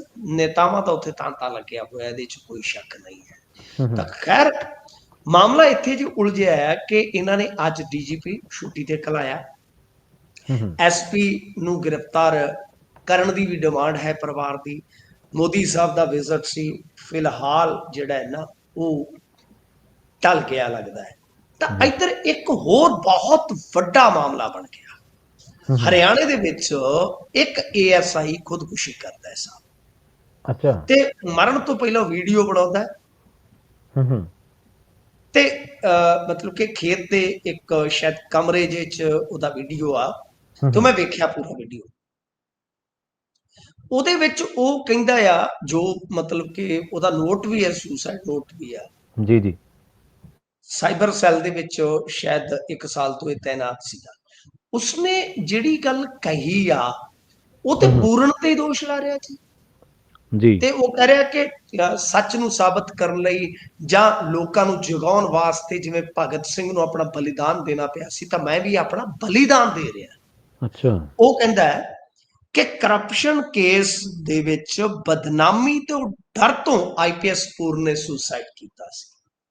ਉਸਨੇ ਤੇ ਇਹਨਾਂ ਦੀ ਇਮਾਨਦਾਰੀ ਤੇ, ਫੈਮਿਲੀ ਦੀ ਇਮਾਨਦਾਰੀ ਤੇ ਵੀ ਸਵਾਲ ਚੁੱਕ ਦਿੱਤੇ ਨੇ ਜੀ ਕਿ ਅਸਲ ਦੇ ਵਿੱਚ ਇਹ ਮਾਮਲਾ ਕਰਪਸ਼ਨ ਦਾ ਸੀਗਾ। ਬਹੁਤ ਵੱਡੀ ਗੱਲ ਹੋ ਗਈ ਨਾ, ਬਹੁਤ ਵੱਡੀ ਗੱਲ ਹੋ ਗਈ। ਤਾਂ ਮਤਲਬ ਕਿ ਸੰਦੀਪ ਲਾਠਰ ਇਹਦਾ ਨਾਮ ਸੀਗਾ। ਤਾਂ ਇਸ ਤੋਂ ਬਾਅਦ ਇਹ ਮਾਮਲਾ ਜਿਹੜਾ ਇੱਕ ਕੂਹਣੀ ਮੋੜ ਕੱਟ ਗਿਆ ਜੀ। ਹਾਲਾਂਕਿ ਜਿਹੜਾ ਉਹਦਾ ਮਾਮੇ ਦਾ ਮੁੰਡਾ ਹੈ ਉਹ ਦੱਸ ਰਿਹਾ ਸੀਗਾ ਕਿ ਸੰਦੀਪ 2-3 ਦਿਨ ਤੋਂ ਬੇਹੱਦ ਪਰੇਸ਼ਾਨ ਸੀਗਾ। ਠੀਕ ਹੈ ਨਾ ਜੀ। ਪਰੇਸ਼ਾਨੀ ਜਿਹੜੀ ਆ ਉਹ ਮਤਲਬ ਕਿ ਉਹਦੇ ਵਿਚਾਰਾਂ ਤੋਂ ਜਾਂ ਗੱਲਾਂ ਬਾਤਾਂ ਤੋਂ ਝਲਕਦੀ ਸੀ। ਇਹ ਨਾਲ ਜੋ ਦਾਅਵੇ ਕਰ ਗਿਆ ਹੈ, ਇਹ ਕਹਿੰਦਾ ਕਿ ਰਾਵ ਇੰਦਰਜੀਤ ਨੂੰ ਬਚਾਉਣ ਲਈ 50 ਕਰੋੜ ਦੀ ਡੀਲ ਜਿਹੜੀ ਸੀਗੀ ਉਹ ਹੋਈ ਸੀ। ਠੀਕ ਹੈ ਜੀ। ਇੱਕ ਭ੍ਰਿਸ਼ਟ ਪੁਲਿਸ ਅਫਸਰ ਹੈ ਜਿਸਨੇ ਸਦਰ ਥਾਣੇ ਦੇ ਇੱਕ ਮਰਡਰ ਦੇ ਵਿੱਚ ਪੈਸੇ ਲਏ ਤੇ ਇਹਨੇ ਰਾਵ ਇੰਦਰਜੀਤ ਜੇਮਸ ਜਿਹੜਾ ਟਿਊਨਸ ਦਾ ਮਾਲਕ ਹੈ ਉਸਨੂੰ ਬਚਾਉਣ ਵਾਸਤੇ 50 ਕਰੋੜ ਚ ਡੀਲ ਕੀਤੀ ਸੀ। ਅੱਛਾ। ਤੇ ਇਹਨਾਂ ਦੇ ਸਾਹਮਣੇ ਬਈ ਜਿਹੜਾ ਨਰਿੰਦਰ ਬਿਜਾਰਨੀਆ ਹੈ ਇਹ ਅੜਿਆ ਰਿਹਾ। ਤਾਂ ਹੀ ਐਸਪੀ ਹੈ ਨਾ ਜਿਹੜਾ ਜਿਹਨੂੰ ਗ੍ਰਿਫਤਾਰੀ ਦੀ ਮੰਗ ਹੈ ਉਹਦਾ ਨਾਮ ਬਿਜਾਰਨੀਆ ਹੈ। ਅੱਜ ਮੈਨੂੰ ਇੱਕ ਪੰਜਾਬ ਦੇ ਵੀ IS ਮਿਲੇ ਸਨ, ਉਹਨਾਂ ਦੇ ਨਾਲ ਮੈਂ ਬੈਠਾ ਸੀ। ਉਹ ਕਹਿੰਦੇ ਵੀ ਨਰਿੰਦਰ ਵਜਾਗੀਆਂ ਨੂੰ ਮੈਂ ਵੀ ਜਾਣਦਾ, ਅਸੀਂ ਇਕੱਠੇ ਕੰਮ ਕਰ ਚੁੱਕੇ ਹਾਂ ਇੱਕੋ ਜ਼ਿਲ੍ਹੇ 'ਚ। ਉਹ ਵੀ ਬੰਦਾ ਬਹੁਤ ਗਟਸ ਵਾਲਾ, ਇਮਾਨਦਾਰੀ। ਇਹ ਵੀ ਕਹਿ ਰਿਹਾ ਕਿ ਉਹ ਬੰਦਾ ਇਮਾਨਦਾਰ, ਜੀ ਠੀਕ ਹੈ ਨਾ। तो मतलब कि काफी गुंझलदार केस बन गया ना जी। ਹੁਣ ਉਧਰੋਂ ਕੀ ਆ ਕਿ ਹਰਿਆਣੇ ਦੇ ASI ਦਾ ਪਰਿਵਾਰ ਜਿਹੜਾ ਹੈ, ਹੁਣ ਉਹ ਅੜ ਗਿਆ, ਕਹਿੰਦੇ ਕਿ ਅਸੀਂ ਸੰਸਕਾਰ ਨਹੀਂ ਕਰਨਾ ਜੀ। ਤਾਂ ਇਹ ਵੀ ਤੁਸੀਂ ਦੇਖੋ ਨਾ, ਪਿਤਾ ਉਹਦਾ ਇੰਸਪੈਕਟਰ ਹੈ, ਦਾਦਾ ਫੌਜ 'ਚ ਰਿਹਾ ਹੈ, ਤੇ CM ਸੈਣੀ ਉਹਨੂੰ ਸਨਮਾਨਿਤ ਕਰ ਚੁੱਕਾ ਹੈ ਜੀ। ਇਹ ਆਪਣੇ ਆਪ ਦੇ ਵਿੱਚ ਪ੍ਰਵੀਨ ਜੀ ਮੈਨੂੰ ਲੱਗਦਾ ਹੈ ਕਿ ਬਹੁਤ ਵੱਡਾ ਮਸਲਾ ਬਣ ਗਿਆ, ਬਹੁਤ ਵੱਡਾ ਮਸਲਾ ਬਣ ਗਿਆ। ਪਹਿਲੀ ਗੱਲ ਤੇ ਆ ਕਿ ਕੋਈ IPS ਸਿਸਟਮ ਤੋਂ ਏਡੀ ਛੇਤੀ ਹਾਰ ਕੇ ਸਰੈਂਡਰ ਕਰੇ। ਦੇਖੋ ਖੁਦਕੁਸ਼ੀ ਆਪਣੀ ਜਗ੍ਹਾ ਤੇ, ਜੀ ਜੀ, ਠੀਕ ਹੈ ਨਾ। ਇਹ ਵੀ ਇੱਕ ਸੋਚਣ ਵਾਲੀ ਗੱਲ ਹੈ। ਤੇ ਜਿਹੜੀ ਖੁਦਕੁਸ਼ੀ ਦਾ ਕੇਸ ਹੁੰਦਾ ਹੈ ਨਾ ਪ੍ਰਵੀਨ ਜੀ, ਸੰਵਿਧਾਨ ਕਾਨੂੰਨ ਇਦਾਂ ਵਿਆਖਿਆ ਕਰਦਾ ਹੈ ਕਿ ਤੁਹਾਡੇ ਕੋਲ ਜਦੋਂ ਕੋਈ ਆਪਸ਼ਨ ਨਹੀਂ ਹੈ, ਤੁਹਾਨੂੰ ਕੋਈ ਇੰਨਾ ਤੰਗ ਕਰ ਦਿੰਦਾ ਹੈ ਕਿ ਤੁਹਾਡੇ ਕੋਲ ਕੋਈ ਆਪਸ਼ਨ ਨਹੀਂ ਰਹਿ ਗਿਆ, ਠੀਕ ਹੈ, ਤਦ ਬਣਦਾ ਹੈ ਨਾ ਸਾਹਿਬ। ਬਹੁਤ ਸਾਰੀਆਂ ਜਿਹੜੀਆਂ ਔਰਤਾਂ ਬੀਬੀਆਂ ਇਦਾਂ ਮਤਲਬ ਕਿ ਸਹੁਰੇ ਘਰ 'ਚ ਮਰ ਜਾਂਦੀਆਂ ਨੇ, ਤੇ ਬਾਅਦ ਦੇ ਵਿੱਚ ਪਰਚਾ ਹੁੰਦਾ ਸਹੁਰਾ ਪਰਿਵਾਰ ਤੇ, ਬਹੁਤ ਸਾਰੇ ਬੰਦੇ ਇਦਾਂ ਹੀ ਵਰੀ ਹੋਏ ਨੇ। ਤੁਹਾਡੇ ਸਾਹਮਣੇ ਕੁਝ ਆਪਸ਼ਨ ਸੀ। तो इस करके हुण दोनों ही मामले च इक्को जिहा हो गया कम। यही पैमाना ਇਹਦੇ ਤੇ ਲਾਗੂ ਹੁੰਦਾ ਕਿ ਭਾਈ ਤੂੰ ਉਸ ਨੂੰ ਝੂਠਿਆ ਕਰਨ ਵਾਸਤੇ ਆਪਣੇ ਆਪ ਨੂੰ ਮੁਕਾਰੇ। ਪੂਰਨ ਮਤਲਬ ਕਿ ਕਿਸ ਤਰ੍ਹਾਂ ਦਾ ਉਹਨਾਂ ਦਾ ਸਰਵਿਸ ਰਿਕਾਰਡ ਸੀ, ਕਿਸ ਤਰ੍ਹਾਂ ਦਾ ਕੀ ਸੀ, ਤਾਂ ਮਰਨਾ ਜ਼ਰੂਰੀ ਹੈ। ਤੁਹਾਨੂੰ ਕਿਸੇ ਨੇ ਮਜਬੂਰ ਨਹੀਂ ਕੀਤਾ। ਹੁਣ ਜੇ ਤੁਸੀਂ ਸੁਸਾਈਡ ਦੇ ਵਿੱਚ ਪੂਰਨ ਜੀ ਦੇ ਪਰਿਵਾਰ ਦਾ ਨਾਮ ਲਾਓ, मतलब कि मैं पढ़िया नहीं, मैं एक मिसाल दे रहा हाँ कि दोनों केस बहुत गुंझलदार कर गए। तो की ਇਹਦੇ ਨਾਲ ਆਪਾਂ ਇਹ ਵੀ ਦੇਖ ਰਹੇ ਹਾਂ ਕਿ ਜੋ ਹਰਿਆਣੇ ਦੇ ਵਿੱਚ ਜਾਂ ਆਪਣੇ ਸਮਾਜ ਦੇ ਵਿੱਚ ਹੁੰਦਾ ਹੈ ਕਿ ਕੀ ਪੁਲਿਸ ਦੇ ਵਿੱਚ ਉੱਥੇ ਜਾਤੀਵਾਦ ਇੱਕ ਬਹੁਤ ਵੱਡਾ ਮੁੱਦਾ ਬਣ ਗਿਆ ਜੀ। ਹਾਂਜੀ ਹਾਂਜੀ ਬਿਲਕੁਲ। ਜੀ ਤੇ ਮਿੰਟੂ ਜੀ, ਅਗਲੇ ਮਸਲੇ ਦੀ ਆਪਾਂ ਗੱਲ ਕਰੀਏ ਤੇ ਜਿਵੇਂ ਆਪਾਂ ਪਹਿਲਾਂ ਇਹਦੇ ਚਰਚਾ ਕੀਤੀ ਵੀ ਰਾਹੁਲ ਗਾਂਧੀ ਦੀ ਵੀ ਐਂਟਰੀ ਹੋਈ ਸੀਗੀ, ਤੇ ਉਧਰ ਜੇ ਕਾਂਗਰਸ ਦੀ ਆਪਾਂ ਗੱਲ ਕਰੀਏ ਤਾਂ ਬੀਬੀ ਸਿੱਧੂ ਨੇ ਵੀ ਆਪਣੇ ਤੇਵਰ ਵਿਖਾਏ ਆ ਜੀ। ਬਿਲਕੁਲ, ਬੀਬੀ ਸਿੱਧੂ ਨੇ ਤੇ ਅੱਜ ਪੂਰਾ ਦੇਖੋ, ਸਿੱਧੂ ਫੈਮਿਲੀ ਪਿਛਲੇ ਕੁਝ ਦਿਨਾਂ ਤੋਂ ਪੂਰੀ ਸੁਰਖੀਆਂ ਦੇ ਵਿੱਚ ਆ। ਬੀਬੀ ਸਿੱਧੂ ਨੇ ਕਹਿਤਾ ਕਿ ਭਾਈ ਮੈਂ ਤਾਂ ਇਲੈਕਸ਼ਨ ਲੜੂੰਗੀ ਅੰਮ੍ਰਿਤਸਰ ਈਸਟ ਤੋਂ। ਫਿਰ ਤੋਤੀਆ ਕੱਪੜਿਆਂ ਦੇ ਵਿੱਚ ਸਿੱਧੂ ਸਾਹਿਬ ਪ੍ਰਿਯੰਕਾ ਗਾਂਧੀ ਦੇ ਨਾਲ ਨਜ਼ਰ ਆਉਂਦੇ ਨੇ। ਹਲਚਲ ਤਾਂ ਹੋਗੀ ਨਾ। ਹੁਣ ਬੀਬੀ ਸਿੱਧੂ ਨੇ ਇੱਕ ਕਮੈਂਟ ਕੀਤਾ ਤੇ ਉਸ ਕਮੈਂਟ ਨੇ ਫਿਰ ਸੁਰਖੀਆਂ ਚ ਲੈ ਜਾਂਦਾ ਜੀ। ਕਮੈਂਟ ਕੀਤਾ, ਦਰਅਸਲ ਇੱਕ ਵੀਡੀਓ ਪਾਇਆ ਗਿਆ, ਮਤਲਬ ਜਿੱਦਾਂ ਕਹਿ ਲਈਏ ਕਿ ਕੋਈ ਇਹਨਾਂ ਦਾ ਆਪਣਾ ਵਰਕਰ ਸੀਗਾ ਕਾਂਗਰਸ ਵਾਲਿਆਂ ਦਾ। ਬੀਤੇ ਦਿਨੀ ਉਹ ਮਹਿਲਾ ਮੋਰਚਾ ਦੀ ਜਿਹੜੀ ਇਹਨਾਂ ਦੀ ਡਿਸਟ੍ਰਿਕਟ ਪ੍ਰੈਜ਼ੀਡੈਂਟ ਆ ਬੀਬੀ ਸ਼ਿਵਾਨੀ, ਉਹਨਾਂ ਦੇ ਘਰੇ ਜਾਂਦੇ ਆ। ਸ਼ਿਵਾਨੀ ਜੀ ਦੇ ਪਤੀ ਆ ਐਡਵੋਕੇਟ ਸੰਦੀਪ ਜੀ, ਉਹਨਾਂ ਨੇ ਉਹ ਵੀਡੀਓ ਜਿਹੜਾ ਸ਼ੇਅਰ ਕਰ ਦਿੱਤਾ। ਠੀਕ ਹੈ, ਤੁਹਾਨੂੰ ਪਤਾ ਹੀ ਅੱਜ ਕੱਲ ਕਮੈਂਟ ਵਗੈਰਾ ਜਿਹੜੇ ਆ ਉਹ ਫਿਰ ਲੋਕ ਕਰਦੇ ਸਮਰਥਨ ਦੇ ਵਿੱਚ ਵੀ, ਕਦੇ ਕਦੇ ਮੁਖਾਲਫਤ ਦੇ ਵਿੱਚ। ਬੀਬੀ ਨੇ ਸਿੱਧੂ ਨੇ ਉਹਦੇ ਥੱਲੇ ਲਿਖ ਦਿੱਤਾ ਕਿ ਅਕਾਲੀ ਦਲ ਮਜੀਠੀਆ ਟੀ। ਅੱਛਾ, ਹਾਂਜੀ। तो मतलब सोशल मीडिया पे ਹੁਣ ਲੋਕ ਪੁੱਛ ਰਹੇ ਆ ਕਿ ਮਹਿਲਾ ਮੋਰਚਾ ਪ੍ਰਧਾਨ ਕਿਸ ਪਾਰਟੀ ਦੀ ਹੈ ਬਈ। ਤੇ ਕਿਸੇ ਨੇ ਡਾਕਟਰ ਨਵਜੋਤ ਕੌਰ ਸਿੱਧੂ ਦੀ ਵੀ ਆਲੋਚਨਾ ਕੀਤੀ ਕਿ ਭਾਈ ਤੁਸੀਂ ਕਾਂਗਰਸ ਦੇ ਵਿੱਚ ਰਹਿ ਕੇ ਇਦਾਂ ਕਰ ਰਹੇ ਹੋ। ਤੁਹਾਡੇ ਆਪਣੇ ਨੇ ਉਹ, ਤੁਹਾਡੇ ਆਪਣੇ ਆ, ਤੁਸੀਂ ਕਹਿ ਰਹੇ ਹੋ ਜੀ। ਪਰ ਇਹ ਵੀ ਮੈਂ ਸੁਣਿਆ ਹੈ ਉੱਥੋਂ ਦੀ ਰਾਜਨੀਤੀ ਚ ਕਿ ਬੀਬੀ ਸ਼ਿਵਾਨੀ ਤੇ ਇਹਨਾਂ ਦੇ ਬਹੁਤ ਨਜ਼ਦੀਕੀ ਰਹੇ ਨੇ ਕਿਸੇ ਟਾਈਮ। ਤਾਂ ਕੀ ਮਤਲਬ ਕਿ ਇਦਾਂ ਦੀ ਗੱਲ ਹੈ? ਕਿਉਂਕਿ ਦੇਖੋ ਦੋ ਚੀਜ਼ਾਂ ਨੇ ਸਾਹਿਬ ਜੀ। ਇੱਕ ਤੇ ਇਹ ਆਪਾਂ ਨੂੰ ਜੋ ਨਜ਼ਰ ਆਉਂਦਾ ਹੈ ਕਿ ਸਿੱਧੂ ਸਾਹਿਬ ਬਈ ਥੋੜੇ ਜਿਹੇ ਗੈਰ ਸਰਗਰਮ ਹੋਏ ਤੇ ਇਹਨਾਂ ਦੀ ਪਕੜ ਢਿੱਲੀ ਹੋਈ, ਬੰਦੇ ਇਹਨਾਂ ਦੇ ਗਏ ਨੇ। ਸਹੀ ਹੈ, ਬਿਲਕੁਲ। ਤੇ ਨਾਲ ਉਹ ਇਹ ਵੀ ਕਹਿੰਦੇ ਆ ਕਿ ਸਿੱਧੂ ਸਾਹਿਬ ਨਾਲ ਲੈ ਕੇ ਨਹੀਂ ਚੱਲਦੇ ਸਨ। ਮਤਲਬ ਕਿ ਇਹ ਹੁੰਦੇ ਤਾਂ ਬਹੁਤ ਬੰਦਿਆਂ ਦੇ ਆ, ਪਰ ਕਿਸੇ ਦੇ ਹੋ ਕੇ ਨਹੀਂ ਰਹਿੰਦੇ। ਦੋਨਾਂ ਚੀਜ਼ਾਂ 'ਚ ਫਰਕ ਹੈ, ਨੋਟ ਕਰੋ। ਪਰ ਦੂਜੇ ਪਾਸੇ ਸਿੱਧੂ ਸਾਹਿਬ ਦੇ ਜਿਹੜੇ ਸਮਰਥਕ ਹੈ ਉਹ ਕਹਿੰਦੇ ਕਿ ਠੀਕ ਆ, ਸਿੱਧੂ ਸਾਹਿਬ ਖੜਦੇ ਆ, ਪਰ ਇਹ ਬੰਦੇ ਜ਼ਿਆਦਾਤਰ ਨਾਲ ਨਹੀਂ ਖੜਦੇ। ਜਦੋਂ ਕੋਈ ਦੂਜਾ ਵੱਡਾ ਲਾਲਚ ਦੇ ਦਿੰਦਾ ਉਧਰ ਨੂੰ ਤੁਰਦਾ। ਅੱਛਾ। ਇੱਕ ਇੰਟਰਨਲ ਕਨਫਲਿਕਟ ਤੇ ਚੱਲ ਪਿਆ ਨਾ ਸਰ। ਹਾਈ ਗੱਲ, ਜਦੋਂ ਜਸਵੀਰ ਡਿੰਪਾ ਨੂੰ ਇਹਨਾਂ ਨੇ ਖਡੂਰ ਸਾਹਿਬ ਤੋਂ ਪੱਟ ਕੇ ਇਧਰ ਲਾਇਆ ਸੀ, ਤੇ ਮੈਂ ਉਸ ਵੇਲੇ ਕਿਹਾ ਸੀਗਾ ਕਿ ਅੰਮ੍ਰਿਤਸਰ ਈਸਟ ਦਾ ਸਭ ਤੋਂ ਵੱਡਾ ਘਮਸਾਨ ਤੇ ਜਿਹੜਾ ਹੈ ਉਹ ਇਹ ਹੋਏਗਾ ਕਿ ਹੁਣ ਅੰਮ੍ਰਿਤਸਰ ਈਸਟ ਤੋਂ ਲੜੇਗਾ ਕੌਣ। ਜੀ ਸਹੀ ਹੈ। ਤੇ ਕੇਂਦਰੀ ਵਜ਼ੀਰ ਕਹਿ ਰਹੇ ਨੇ, ਕਹਿੰਦੇ ਸੌਂਦ ਨਹੀਂ ਆਏ, ਉਹਨਾਂ ਨੇ ਸੱਦਾ ਸੁੱਦਾ ਦਿੱਤਾ ਸੀ ਕੋਈ, ਪਰ ਇਹ ਬੌੜੇ ਨਹੀਂ। ਦੇਖੋ ਜੀ, ਸੌਂਦ ਸਾਹਿਬ ਤੁਹਾਨੂੰ ਪਤਾ ਹੀ ਨਾ, ਬੜਾ ਚਰਚਾ ਦਾ ਵਿਸ਼ਾ ਬਣੇ ਸਨ। ਬਹੁਤ ਜ਼ਿਆਦਾ ਚਰਚਾ ਦਾ ਵਿਸ਼ਾ ਬਣੇ ਨਾ ਉਹ, ਜਦੋਂ ਮੋਦੀ ਸਾਹਿਬ ਆਏ ਸੀਗੇ। ਤਾਂ ਹੁਣ ਉਹਨਾਂ ਦਾ ਜਿਹੜਾ ਚਰਚਾ ਦਾ ਨਵਾਂ ਐਪੀਸੋਡ ਸਟਾਰਟ ਕਰ ਦਿੱਤਾ। ਅੱਜ ਕੇਂਦਰੀ ਵਜ਼ੀਰ ਆਏ, ਉਹਨਾਂ ਨੇ ਕਿਹਾ ਕਿ ਦੇਖੋ ਜੀ, ਲੁਧਿਆਣੇ ਦੇ ਵਿੱਚ ਰਿਪੋਰਟ ਲੈਣੀ ਸੀ, ਸਾਰਾ ਕੁਝ ਕਰਨਾ ਸੀਗਾ, ਤਾਂ ਇਹ ਆਏ ਨਹੀਂ ਸੌਂਦ ਸਾਹਿਬ। ਅਸਲ 'ਚ ਕੀ ਆ ਕਿ ਅੱਜ ਹੀ ਜੇ ਤੁਸੀਂ ਵੇਖੋਗੇ ਤੇ ਮੰਤਰੀ ਆ ਗਿਆ ਸ਼ਿਵਰਾਜ ਸਿੰਘ ਚੌਹਾਨ ਜੀ ਜੀ, ਤੇ ਕੱਲ ਹੀ ਸ਼ਾਇਦ ਮੇਰੇ ਖਿਆਲ ਦੇ ਨਾਲ ਇਹਨਾਂ ਨੇ ਮੁਆਵਜ਼ਾ ਵੰਡਣਾ ਸਟਾਰਟ ਕੀਤਾ ਸੀਗਾ। ਪ੍ਰਵੀਨ ਜੀ, ਜੇ ਮੈਂ ਗਲਤ ਨਹੀਂ, ਤੁਹਾਨੂੰ ਯਾਦ ਹੋਏਗੀ ਬੈਟਰ, ਕਿ ਇਹਨਾਂ ਨੇ ਕੱਲ ਕੇ ਅੱਜ ਸ਼ੁਰੂ ਕੀਤਾ। ਇਹਦਾ ਮਤਲਬ ਕੀ ਹੈ? ਦੇਖੋ, ਮੈਂ ਮਤਲਬ ਕਿ ਇਸ ਮਾਮਲੇ ਦੇ ਵਿੱਚ ਇਦਾਂ ਸੋਚਦਾ ਸੀਗਾ ਕਿ ਭਾਰਤੀ ਜਨਤਾ ਪਾਰਟੀ ਪੰਜਾਬ ਨੂੰ ਕਿਸ ਤਰ੍ਹਾਂ ਲੈਂਦੀ ਆ, ਆਉਣ ਵਾਲੇ ਦਿਨਾਂ 'ਚ ਪਤਾ ਲੱਗੇਗਾ। ਹੁਣ ਇਦਾਂ ਲੱਗਦਾ ਹੈ ਕਿ ਜਿੱਦਾਂ ਇਹਨਾਂ ਦੇ ਮੰਤਰੀ ਆ ਰਹੇ ਆ ਬਾਰੋ ਬਾਰ, ਤੇ ਬੜੀ ਤੇਜ਼ੀ ਨਾਲ ਆ ਰਹੇ। ਰਵਨੀਤ ਬਿੱਟੂ ਜਿਸ ਤਰ੍ਹਾਂ ਦੇ ਬਿਆਨਾਤ ਦੇ ਰਹੇ ਨੇ ਪ੍ਰਵੀਨ ਜੀ, ਕਿ ਭਾਜਪਾ ਦੇ, ਦੇਖੋ ਪਹਿਲਾਂ ਕੀ ਸੀ, ਮਾੜਾ ਜਿਹਾ ਇਸ ਚੀਜ਼ ਨੂੰ ਤੁਸੀਂ ਗੌਰ ਨਾਲ ਸਮਝਣਾ ਕਿ ਭਾਜਪਾ ਤੇ ਕਾਂਗਰਸ ਹਾਈ ਕਮਾਂਡ ਪੰਜਾਬ ਨੂੰ ਬਹੁਤੀ ਤਵੱਜੋ ਨਹੀਂ ਸੀ ਦਿੰਦੇ, ਕਿਉਂਕਿ ਇੱਥੋਂ ਦੀ ਮੈਂਬਰ ਪਾਰਲੀਮੈਂਟ ਗਿਣਤੀ ਬਹੁਤ ਘੱਟ ਹੈ। 13 ਹੀ ਆ। 13 ਦੇ ਵਿੱਚੋਂ ਵੀ ਅੱਧ ਪਚੱਧ ਹੁੰਦਾ ਹੈ ਨਾ।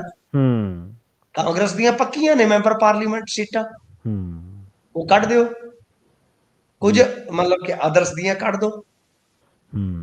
ਉਹ ਤੇ ਆਮ ਆਦਮੀ ਪਾਰਟੀ ਦੀਆਂ ਵੀ ਪੱਕੀਆਂ ਹੋ ਗਈਆਂ ਨਾ, ਵਿੱਚ ਹਿੱਸਾ ਹੋ ਗਿਆ, ਤਾਂ ਕੁਝ ਵੀ ਨਹੀਂ ਵਟਿਆ, ਤਾਂ ਕੁਝ ਵੀ ਨਹੀਂ ਜਾਂਦਾ ਨਾ ਕਿਸੇ ਨੈਸ਼ਨਲ ਪਾਰਟੀ। ਜੀ ਜੀ, ਤਾਂ ਇਸ ਕਰਕੇ ਮਤਲਬ ਕਿ ਭਾਜਪਾ ਤੇ ਕਾਂਗਰਸ ਦੋਵੇਂ ਜ਼ਿਆਦਾ ਤਵੱਜੋ ਨਹੀਂ ਸੀ ਦਿੰਦੇ, ਪਰ ਐਤਕੀ ਮੈਨੂੰ ਜਾਪ ਰਿਹਾ ਕਿ ਦੋਵਾਂ ਦੇ ਏਜੰਡੇ ਤੇ ਪੰਜਾਬ ਆ। ਭਾਜਪਾ ਨੂੰ ਇਹ ਲੱਗਦਾ ਕਿ ਜੇ 27 ਚ ਅਸੀਂ ਪੰਜਾਬ 'ਚ ਬਹੁਤ ਵਧੀਆ ਪਰਫਾਰਮ ਕਰ ਦਈਏ, ਚਲੋ ਸਰਕਾਰ ਬਣਦੀ ਹੈ ਕਿ ਨਹੀਂ, ਜੀ ਜੀ, ਤਾਂ ਵੀ ਸਾਡੇ ਕੋਲ ਇੱਕ 29 ਵਾਸਤੇ ਤਿਆਰੀ ਦਾ ਮੌਕਾ ਹੈ ਕਿ ਅਸੀਂ ਸਿੱਖ ਬਹੁ ਗਿਣਤੀ ਵਾਲੇ ਸੂਬੇ ਦੇ ਵਿੱਚ ਅੱਗੇ ਵਧ ਰਹੇ ਹਾਂ।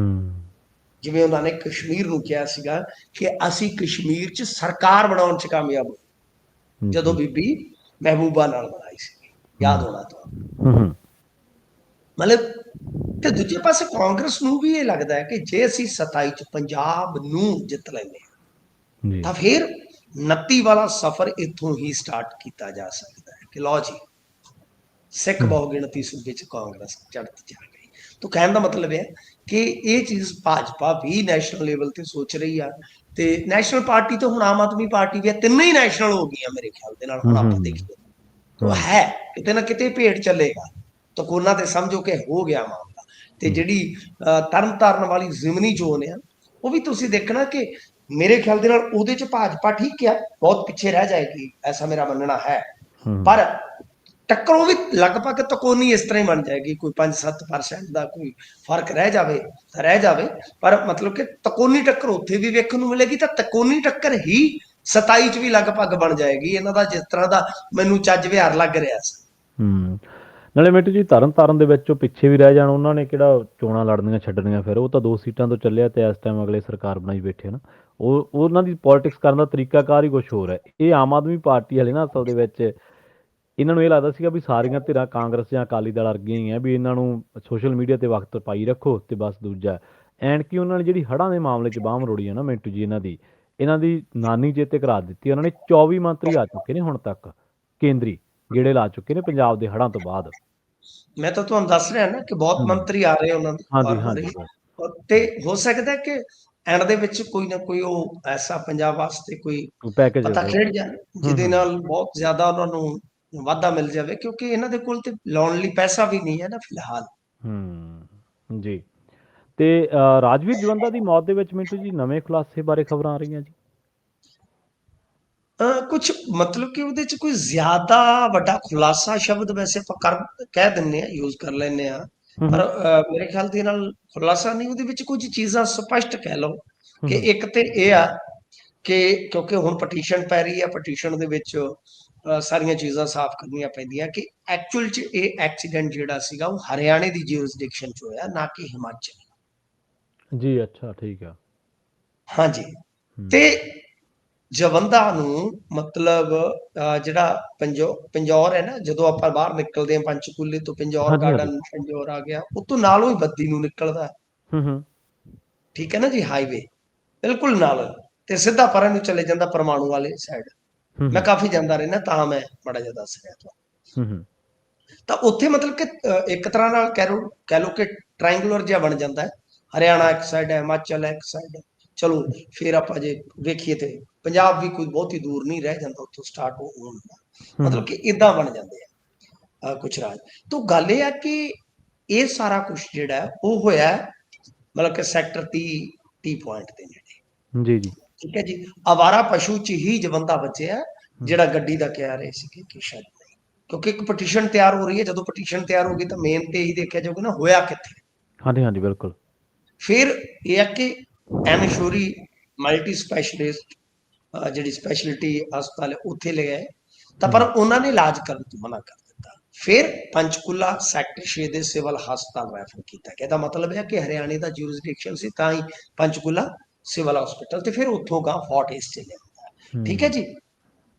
ਮਤਲਬ ਕਿ ਇਹ ਚੀਜ਼ ਸਾਫ਼ ਹੋ ਗਈ, ਸਪਸ਼ਟ ਹੋ ਗਈ ਕਿ ਭਾਈ ਨੰਬਰ 1 ਕਿ ਇਹ ਜਿਹੜਾ ਅਧਿਕਾਰ ਖੇਤਰ ਸੀਗਾ ਉਹ ਹਰਿਆਣਾ ਸਟੇਟ ਦਾ ਸੀ। ਦੂਜਾ ਕਿ ਇਹ ਵੀ ਪਤਾ ਲੱਗਿਆ ਹੈ ਕਿ ਸ਼ੋਰੀ ਮਲਟੀ ਸਪੈਸ਼ਲਿਟੀ ਹਸਪਤਾਲ ਨੇ ਇਲਾਜ ਨਹੀਂ ਦਿੱਤਾ, ਤਾਂ ਇਹ ਵੀ ਹੁਣ ਇੱਕ ਬਹਿਸ ਦਾ ਵਿਸ਼ਾ ਤੇ ਬਣ ਜਾਏਗਾ। ਹਾਂਜੀ ਹਾਂਜੀ ਬਿਲਕੁਲ।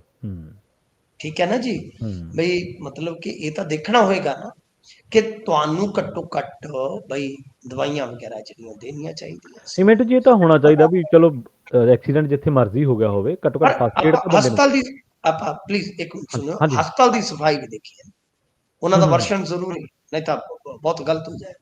ਤਾਂ ਉਧਰ ਉਹ ਜਿਹੜੇ ਹਸਪਤਾਲ ਵਾਲੇ ਉਹ ਕਹਿ ਰਹੇ ਆ ਕਿ ਦੇਖੋ ਗੱਲ ਇਹ ਹੈ ਕਿ ਰਾਜਵੀਰ ਨਾਂ ਦੇ ਇੱਕ ਬੇਹੋਸ਼ ਮਰੀਜ਼ ਨੂੰ 2 ਸਾਥੀ ਸਵੇਰੇ ਲਗਭਗ 9 ਵਜੇ ਹਸਪਤਾਲ ਲੈ ਕੇ ਆਏ ਸੀ। ਪਹਿਲੀ ਗੱਲ ਕਿ ਸਵੇਰ ਦਾ ਵਾਕਿਆ ਹੋ ਗਿਆ, ਵੀ ਬਾਹਰ ਕੋਈ ਸੱਟ ਨਹੀਂ ਸੀ। ਅਸੀਂ ਤੁਰੰਤ ਇੰਜੈਕਸ਼ਨ ਤੇ ਦਵਾਈਆਂ ਦੇ ਕੇ ਲਗਭਗ 15-20 ਮਿੰਟ ਤੱਕ ਹੋਸ਼ ਚ ਲਿਆਉਣ ਦਾ ਯਤਨ ਕੀਤਾ। ਸਾਨੂੰ ਲੱਗਾ ਕਿ ਮਰੀਜ਼ ਨੂੰ ਵੱਡੇ ਹਸਪਤਾਲ ਚ ਲਿਜਾਣਾ ਚਾਹੀਦਾ, ਇਸ ਲਈ ਅਸੀਂ ਠੀਕ ਹੈ। ਠੀਕ ਹੈ ਜੀ।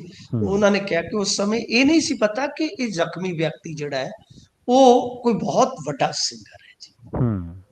ਤਾਂ ਹਸਪਤਾਲ ਨੇ ਸਾਰੀ ਸੀਸੀਟੀਵੀ ਫੁਟੇਜ ਵਗੈਰਾ ਜਿਹੜੀ ਜਾਰੀ ਕੀਤੀ, ਜਿਸ ਚ ਉਹਨਾਂ ਨੇ ਮਤਲਬ ਕਿ ਕੁਝ ਵਿਅਕਤੀਆਂ ਨੂੰ ਲਿਆਉਂਦਿਆਂ ਦਿਖਾਇਆ ਹੈ। ਤਾਂ ਖੈਰ ਇਹ ਮਤਲਬ ਕਿ ਇਸ ਮਾਮਲੇ ਦੇ ਵਿੱਚ ਕੁਝ ਚੀਜ਼ਾਂ ਨਵੀਆਂ ਆਪਣੇ ਸਾਹਮਣੇ ਆਈਆਂ, ਜਿਨ੍ਹਾਂ ਦੇ ਵਿੱਚ ਪੁਖਤਾ ਤੌਰ ਤੇ ਆਪਾਂ ਕਹਿ ਸਕਦੇ ਹਾਂ ਕਿ ਐਕਚੁਅਲ ਚ ਇਹ ਐਕਸੀਡੈਂਟ ਹਿਮਾਚਲ ਚ ਨਹੀਂ, ਹਰਿਆਣੇ ਚ ਹੋਇਆ ਸੀ। ਅਨਲਿਮਿਟ ਜੀ, ਮੈਂ ਤਾਂ ਇਹ ਗੱਲ ਪੁੱਛਦਾ ਸੀਗਾ ਵੀ ਜਿਹੜੇ ਜਿੱਥੇ ਕਿਤੇ ਵੀ ਕਿਸੇ ਵੀ ਜ਼ਖਮੀ ਨੂੰ ਲਿਜਾਇਆ ਜਾਂਦਾ, ਜਿਵੇਂ ਹੁਣ ਤੁਸੀਂ ਦੱਸਿਆ ਵੀ ਉੱਥੇ ਤਿਕੋਣੀ ਜੀ ਬਣ ਜਾਂਦੀ, 3 ਸਟੇਟਾਂ ਮਿਲ ਜਾਂਦੀਆਂ।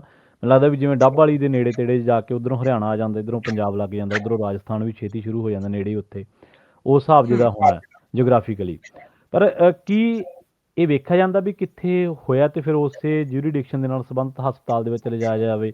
ਪਰ ਮੇਰਾ ਸਵਾਲ ਸੀਗਾ ਫਸਟ ਏਡ ਨੂੰ ਲੈ ਕੇ। ਫਸਟ ਏਡ ਤਾਂ ਫਿਰ ਸ਼ਾਇਦ ਉਹਨਾਂ ਨੇ ਦੇਣ ਦਾ ਯਤਨ ਕੀਤਾ ਹੀ ਹੈ। ਦਿੱਤੇ ਹੈ, ਹਾਂਜੀ ਹਾਂਜੀ। ਤਾਂ ਪਰ ਜੇ ਮੰਨ ਲਓ ਜੁਰਿਸਡਿਕਸ਼ਨ ਤਾਂ ਹੀ ਹੁੰਦਾ ਨਾ ਕਿ ਵੈਸੇ ਕੋਈ ਹੁੰਦਾ ਨਹੀਂ, ਪਰ ਕਈ ਵਾਰ ਹਸਪਤਾਲ ਸੋਚਦੇ ਆ ਨਾ ਐਕਸੀਡੈਂਟ ਕੇਸ ਹੈ ਜਾਂ ਲੜਾਈ ਦਾ ਕੇਸ ਹੈ, ਤਾਂ ਸਿਵਲ ਹਸਪੀਟਲ ਰੈਫਰ ਕਰਦੇ ਕਿ ਸਿਵਲ ਹਸਪੀਟਲ ਅੱਗੇ ਆਪੇ ਰੈਫਰ ਕਰ ਦੇਗਾ, ਕਾਗਜ਼ੀ ਕਾਰਵਾਈ ਕਰ, ਕਈ ਵਾਰ ਉਸ ਤਰ੍ਹਾਂ ਵੀ ਕਰ ਦਿੰਦੇ। ਜੀ ਜੀ। ਤੇ ਮੈਨੂੰ ਜੀ ਰਾਜਸਥਾਨ ਤੋਂ ਇੱਕ ਬੜੀ ਮੰਦਭਾਗੀ ਖਬਰ ਆ ਰਹੀ ਹੈ, ਚਲਦੀ ਬੱਸ ਦੇ ਵਿੱਚ ਅੱਗ ਲੱਗ ਗਈ ਹੈ ਜੀ। ਹਾਂਜੀ, ਕਾਫੀ ਜਾਨੀ ਨੁਕਸਾਨ ਹੋ ਗਿਆ ਜੀ ਇਹਦੇ ਵਿੱਚ। ਆਪਾਂ ਕਹਿ ਲਈਏ ਤਾਂ ਮੇਰੇ ਖਿਆਲ ਦੇ ਨਾਲ ਇਸ ਵੇਲੇ ਤੱਕ ਜਿਹੜੀ ਖਬਰ ਹੈ ਕਿ 20 ਯਾਤਰੀ ਜਿੰਦਾ ਜਲ ਗਏ ਨੇ। ਓਹੋ 15 ਝੁਲਸ ਗਏ ਨੇ ਤੇ ਹੂੰ ਬਚਣ ਵਾਸਤੇ ਚੱਲਦੀ ਬੱਸ ਦੇ ਵਿੱਚ ਵੀ ਕੁਝ ਲੋਕ ਕੁੱਦੇ ਆ, ਬੱਚੇ ਵੀ ਸੀਗੇ। ਬੱਸ ਹੂੰ ਦਾ ਹਾਲ ਵੇਖਿਆ ਨਹੀਂ ਜਾਂਦਾ। 57 ਲੋਕ ਇਹਦੇ ਵਿੱਚ ਸਵਾਰ ਸੀ, ਜਿਹੜੇ ਬਚੇ ਆ ਉਹ ਹੂੰ ਵੀ ਲਗਭਗ 70% ਬਰਨ ਨੇ, ਤੁਸੀਂ ਓਹ ਹਿਸਾਬ ਲਾ ਲਓ। ਤਾਂ ਹੂੰ ਮਤਲਬ ਕਿ ਬਹੁਤ ਹੀ ਭਿਆਨਕ ਅਗਨੀਕਾਂਡ ਹੋਇਆ। ਹੂੰ ਤੇ ਮੇਰੇ ਖਿਆਲ ਦੇ ਨਾਲ ਜੇ ਆਪਾਂ ਦੇਖੀਏ ਤਾਂ ਇਹਦੇ ਵਿੱਚ ਇਹੋ ਆ ਨਾ ਕਿ ਜਿਹੜਾ ਇਹ ਜੈਸਲਮੇਰ ਦੇ ਥਾਯਾਤ ਪਿੰਡ ਦੇ ਵਿੱਚ ਹੋਇਆ, ਤਾਂ ਉਹਦੇ 'ਚ ਬਹੁਤ ਜ਼ਿਆਦਾ ਇੱਕ ਤਾਂ ਯਾਤਰੂ ਭਰੇ ਹੋਏ ਸਨ। ਹੂੰ ਹੂੰ ਠੀਕ ਹੈ ਨਾ ਜੀ, ਬੱਸ ਦੇ ਵਿੱਚ ਸਵਾਰ ਸਨ। ਤਾਂ ਹੂੰ ਫਿਰ ਜਦੋਂ ਇਸ ਤਰ੍ਹਾਂ ਦੀ ਬੱਸ ਨੂੰ ਅੱਗ ਲੱਗਦੀ ਹੈ ਤਾਂ ਉਹ ਚੁਫੇਰਿਓਂ ਪੈ ਗਈ।